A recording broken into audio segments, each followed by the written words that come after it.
So, imagine this. What if the gods and heroes we know, the ones from mythology, weren't actually born divine? Hmm. What if they became gods? Earned it, through their actions, their choices? That's a really interesting hook, and it perfectly sets up what we're getting into today. Exactly. We're doing one of our deep dives, aiming to get you, our listener, quickly up to speed on a fascinating world.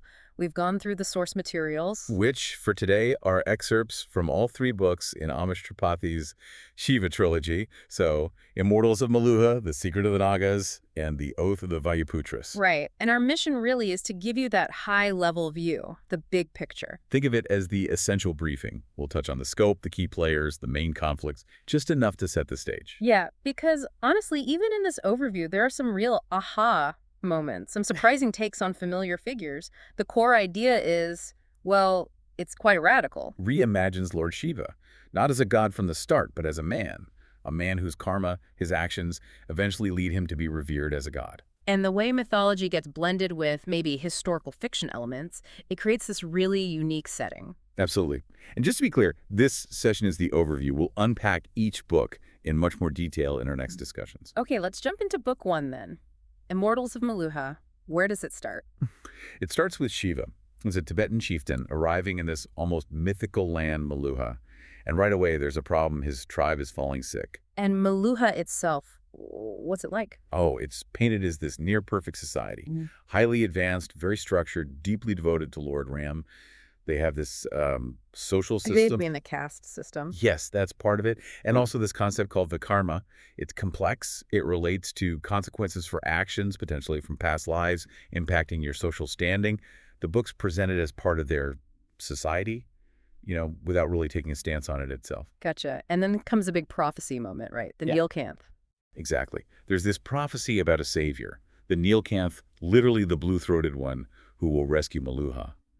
And when Shiva drinks the specific potion, the Somras, to cure his tribe, His throat turns blue. bingo, suddenly he fits the description. He might be the one they've been waiting for. And we meet some key people here, too. Oh, definitely. Sati, who is this incredibly capable princess, but also an outcast herself due to past laws, and her father, Emperor Daksha. Their relationships, especially Sati's with Shiva, are central. It highlights Meluhan customs, their laws. Like the Vikarma thing you mentioned. Precisely. It creates a lot of the initial drama and tension. And the main conflict kicking off in book one. It's the threat from outside, primarily the Chandravanshis, who the Meluhan see as evil. And there's this issue with the Saraswati River, their life source. It's drying up, or rather, being poisoned. And the Chandravanshis are blamed. That's the Meluhan perspective, yes. Shiva, though, he's not convinced immediately. He's quite skeptical about Meluhan ways, their beliefs, even the prophecy about himself. So he doesn't just jump into being the hero. Not at all. His involvement grows gradually. He sees the threat. He cares for Sati. His own people need help. It pulls him in. And themes start emerging, like good versus evil. Absolutely. Good versus evil, nature of duty karma, in the sense of action and consequence, and definitely questioning established norms. Shiva even gets into philosophical debates, challenging their assumptions about caste, about vikarma. So by the end of Immortals of Meluha, where is Shiva? He's started his transformation. He's beginning to accept, maybe, this Neelkanth identity. He's committed to helping Meluha. It really sets the stage for everything that comes next. Which leads us nicely into book two, The Secret of the Nagas. The world expands here, doesn't it? It really does. We move beyond Meluha's borders, and the mysteries deepen significantly. The big focus shifts to the Nagas. Okay, who are the Nagas? In Meluha, they're seen as bad guys. Pretty much. They're depicted by the Meluhans, the Suryavanshis, as deformed, almost demonic figures. An ostracized group, physically distinct because of some kind of ailment. But Shiva starts to see things differently. Yes, that's a major part of this book. He wants to understand the Nagas, why they're in conflict with Meluha. He travels, he speaks to other rulers like Emperor Dilipa in Swadweep, trying to get the real story. And he meets key Nagas, too. He does. We get introduced to Ganesh, who becomes very important later, and Kali, who is the queen of the Nagas. Kali. Okay.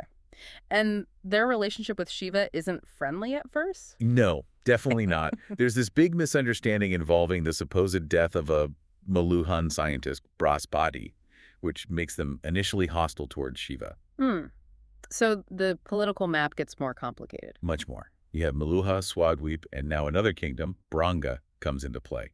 And Branga has a huge problem, a deadly plague. A plague. Wow. And how did the Nagas fit into this? Well, here's a twist. The Nagas, the supposed evil ones, actually possess advanced knowledge of medicine. They might hold the key to fighting the plague. No way. So the perceived villains might be the saviors. Kind of turns things on their head, doesn't it? Yeah. Shiva ends up traveling to Branga, sees the plague's devastation firsthand, meets a woman named Uma there. It's quite harrowing. And Sati, how is she reacting to all this about the Nagas? Her perspective starts shifting, too. She begins to see the prejudice, the injustice the Nagas face, challenging her own Meluhan upbringing. Interesting. And you mentioned the Samras before. Does that come up again? Oh, yes. Doubts start creeping in about the Samras, the miracle drink from Meluha, hints that maybe it has some unforeseen negative side effects. Another layer of mystery. So book 2 ends with Shiva seeing the Nagas in a new light. Definitely. There's a growing empathy, a realization that things aren't black and white. It paves the way for a potential and very unlikely alliance. Which sounds like the perfect setup for the final book, The Oath of the Vayuputras. This is where it all comes together. This is the grand finale. Alliances form, conflicts escalate. It's full-on war. And we finally learn about the Vayuputras. The Vayuputras. Who are they? They're introduced as this ancient, almost mythical tribe. They were apparently connected to the previous Mahadev, Lord Rudra, and they hold deep knowledge about the true nature of good and evil. So they bring a kind of philosophical weight to the final conflict. Exactly. And Shiva gains another key ally here, Gopal, the chief of the Vasudev tribe, a very wise and important partner for Shiva. And the main conflict is? It's the culmination of everything. A massive war against the Chandravanshis, but also dealing with the truth and consequences of the Somras, lots of battles, strategy. It's epic in scale. And alliances get tricky. Extremely. You've got the Suryavanshis, Meluha, the Chandravanshis, the Nagas, who Shiva is now allied with, the Brangas. Loyalties are tested, motives clash. It's messy. And we hear about divine weapons, Daivi Astras. Yes, powerful ancient weapons come into play. And this raises huge moral questions, especially around the Pashupati Astra, a weapon of immense destructive power, should it ever be used. That sounds intense, and I know something tragic happens in this book. Yes, Sati dies. Wow. It's heartbreaking, and it has a massive impact on Shiva.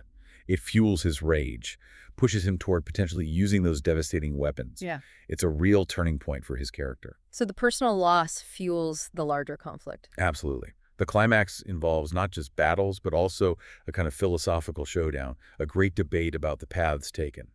It leads to the war's resolution, the destruction of the Chandravanshi capital, Devagiri, and it reflects on the long-term impact on the land, on India. And the ending brings it back to the core ideas. It does. It circles back to the lessons about good and evil, about duty, about karma, and ultimately about transformation, how even a mortal can rise, can change the world, reflecting that idea of the divine potential within humanity we started with. Wow.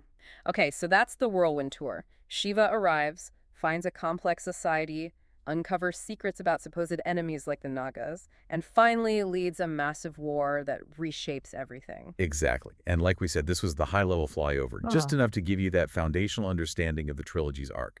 Because there's so much packed in there. Action, mythology, philosophy, really compelling characters facing tough choices. And hopefully, even in this quick run-through, you got a sense of those surprising elements, the reimagining of Shiva, complexities of this ancient world. Definitely. So for everyone listening, please do tune in for our next sessions. We'll be diving deep into each book individually. Yeah, we'll really get into the nitty-gritty, the specific moments, the character arcs, lots more to discuss. So as a final thought to leave you with, after hearing this overview of Shiva's journey, this man who becomes a god through his actions, how does that make you think about good and evil? Right, or about leadership, about what happens, what potential lies within us, both for creation and destruction, when we face immense conflict, something to chew on.